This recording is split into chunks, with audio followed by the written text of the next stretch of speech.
이제 정부조직법 관련해서 얘기를 좀 해봐야 돼. 정부조직법이 이제 통과가 됐습니다. 필리버스터 이후에 네. 다행이라는 생각이 들고 뭐 국민의힘이 여러 가지 이유로 방해를 했지만 결국 통과가 됐는데 검찰청이 내년 9월에 해체된다. 이게 이제 주 내용이죠, 정우승 변호사. 예, 이제 결과적으로는 수사와 기소를 분리한다던 이제 기존의 관심이 이제 관철이 된 거고, 이제 디테일한 부분만 남은 것으로 보입니다. 네. 이 관련해 갖고 아직도 이제 보안 수사권을 주느냐 마느냐, 아니 그 디테일하게 1차 수사를 했던 경찰을 어떻게 견제할 것인지. 그 사실은 이제 수사와 기소를 분리했다고 하더라도 여전히 검찰이 갖고 있는 권한은 막강합니다. 그렇죠. 영장 청구권도 갖고 있고, 그리고 기소를 독점하고 있기 때문에 여기에 대해서도 분명한 견제가 필요해야 되고, 사실 그 다음에 이제 기소와 수사를 모두 하고 있는 공수처 견제안도 저는 조금 더 필요하다고 생각을 하고, 이런 디테일한 것들이 남아 있기 때문에 이 1년 동안 이제 디테일을 만들기 위해 저희 전문가와 당청이 열심히 노력해야 된다고 생각합니다.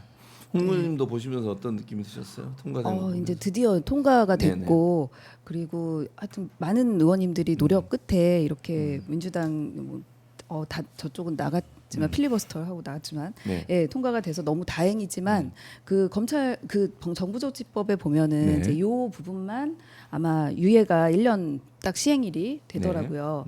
그런데 그 1년이라는 부분이 좀 약간 걱정이 된다는, 뭐 조금 짧아졌으면 좋겠다. 네. 다만 이제 준비할 게 너무 많다 보니까.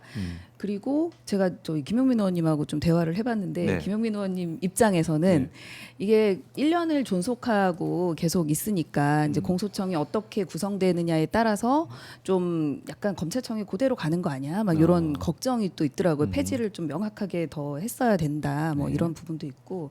그래서 아까 보안 수사권도 말씀하셨는데, 이게 사실은 검찰이 이제 수사 기소를 완전히 분리해야 된다. 뭐 이런 부분 때문에 사실은 막 그 검찰들이 막 우리가 검찰청 폐지되면은 다 그만두네, 옷 벗네 막 이러는데, 제가 이제 연수원 동기들을 만나 보니까 오히려 그 중수청에 가고 싶다는 분들이 더 많았어요. 네, 그러니까 수사 권력이 그렇게 강대한 것 같습니다. 그 검사 호칭도 필요 없고 뭐 다 그냥 수사를 하고 싶다, 수사를. 이런 분들이.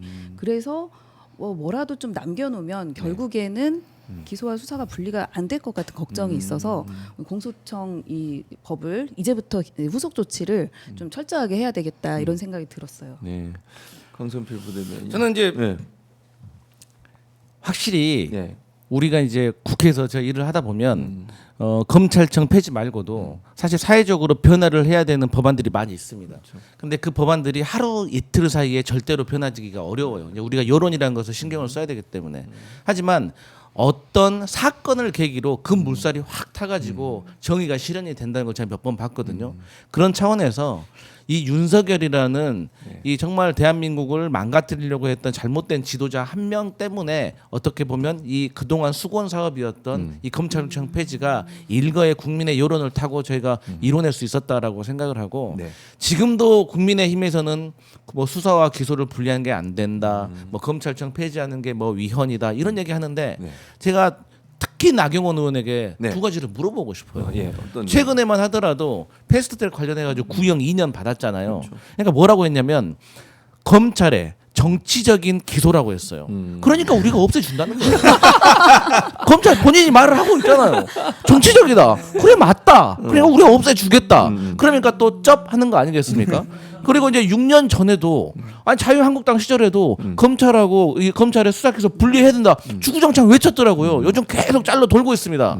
그래서 이제 나경원 의원도 그리고 국민의힘도 이제는 시대의 흐름에 받아들이고 거짓말 그만하고 이제는 1년 동안 그러면 이 검찰청 폐지된 이후에 어떻게 이 법을 완성도 있게 만들어 나갈 것인가에 대해서 동참해야 된다. 안 그러면 다음번 동작에서 떨어진다. 네, 그 말씀을 드리고 싶습니다. 안 그러면 떨어진다라는 부분이 조금 그러면은 안 떨어집니까? 아니 어쨌든 떨어진다. 걔가 천선해서 반성하면 또 혹시 합니까? 네, 우리가 그러니까 그렇게 그럴 일은 없겠지만 분위기 이상하게 몰아가지 마시고 하여튼 그렇습니다. 나경원 지지자 아니시죠? 나경원 지지자라고요? 이 사람이 지금 혹시 변호사 안 필요하신가요? 아니 그거 필요할 것 같습니다.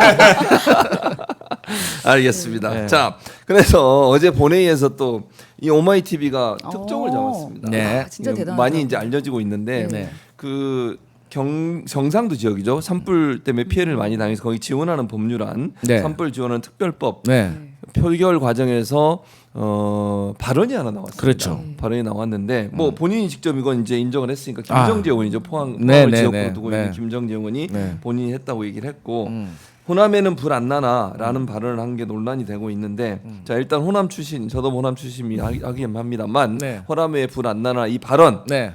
어떻게 들으셨어요? 호남 일단 출신 얼굴은 강성필. 서울이지만 본적은 광주광역시. 우리 최진봉 교수님은 광주광역시 옆에 있는 전남 하순. 이것을 분명히 알려드리고 네, 알겠습니다. 그런 가정하에서 우리 네. 전남 호남에 불 안 나나? 이거는 국민의 힘이 전국 정당으로서 포기한 것은 당연하고 그냥 인간으로서의 그 금도를 넘어버렸다. 네. 그러니까 국민의 힘이 계속해서 이런 막말을 계속 하는데 이 전에도 얼마 전에도 송언석 국민의힘 맞아요. 듣고 있나 송언석 잘 봐라. 근데 송언석 뭐라 했어요?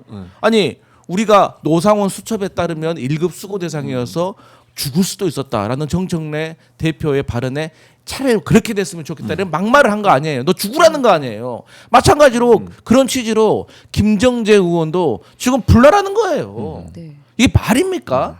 어떻게 정치가 아무리 혐오와 갈등이 지금 격화됐다고 하더라도 어떻게 사람으로서 저런 말을 할 수가 있는지 저는 저런 걸 제명 조치해야 된다고 생각해요.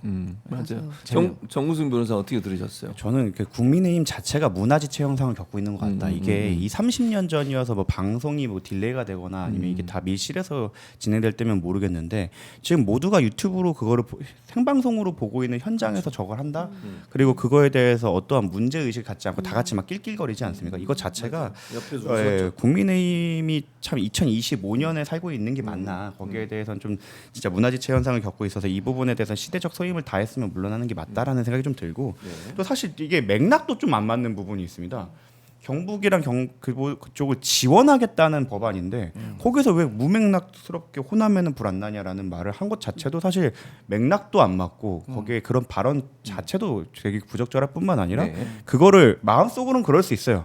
아 조금 더 지원해 줬으면 좋겠는데 호남에도 불을 알 수 있으니 뭐 이런 식으로 선회할 수 있겠지만 그 저렇게 발언한다는 것 자체가 국회의원으로서는 자질이 좀 충분히 의심될 만한 상황인 거죠. 근데 홍 의원님은 이 해명은 이해가 되세요? 아니 그러니까 짧은 뭐 그쪽에도 지원을 많이 해달라니까 투표에 다 찬성해달라는 의미로 얘기했다고 그러는데 이해가 되십니까? 사실은 잘 이해는 안 됩니다. 뭐 좀 엄밀하게 얘기하면 아마도 조국혁신당 의원들이 뭐 그 독소 조항이 있다고 해서 기권을 좀 몇 분 하셨던 것 같아요. 그거 가지고 그럼 조국혁신당 뭐 호남하고 관련 뭐 그런 뭐 호남에 이렇게 했는데 그 논리도 전혀 이해가 안 될 뿐 아니라 네. 본인이 그렇게 지역을 갈라치기를 지금 하는 거 아닙니까? 그리고 무엇보다 이제 아까 강성필 대변인 말씀하신 것처럼 이렇게 거의 약간 망언 수준의 폐륜 수준의 그냥 저도 사실은 이 얘기를 듣고 송원석 원내대표 얘기가 딱 떠올랐어요. 네. 계엄 성공했으면 네. 지금 이재명 대통령이나 정청래 당 대표도 이 자리에 없었을 거다. 아마 죽을 뻔했다. 그랬는데 어쨌든 되게 큰 소리로 제발 그리 되었으면 좋았을 걸 이렇게 이런 부분이 되게 짧은 시간 안에 본회의장 안에서 발생하는 걸 보니까 그 국민의힘은 정말 내란을 할 수 있었던 정당인가? 막 이런 의심이 들 정도로 인간에 대한 그런 굉장한 그 존중이 없는 하여튼 그런 게 많이 느껴졌습니다. 그러니까 전에 김성원 의원이라고 있습니다. 네, 국민의힘에 있었죠. 네, 뭐 사진 찍는 거. 이 사람이 또 비가 왔을 때 뭐 그런 얘기 말씀하셨죠. 있었죠. 그때 네. 비가 더 왔으면 좋겠다.